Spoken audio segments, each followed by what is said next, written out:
పింఛం విప్పిన నెమలికి మల్లె తొలకరి జల్లుల మేఘం మల్లె అలజడి హృదయం మాడిన కూచిపోడి రంగుల దిద్దిన బొమ్మకు మల్లె కవితలు వద్దిన పుస్తకమల్లె సంతోషంలో ముద్దుగా ఈ అమ్మాడి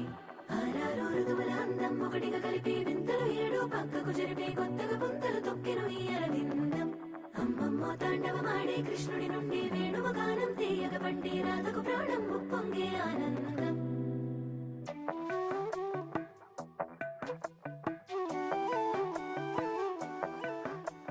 మధురము కదా ప్రతొక నడక నీతో కలిసేలా తరగని కథ మనదే కనుక మనసు మురిసినిలా ఉసురేమో నా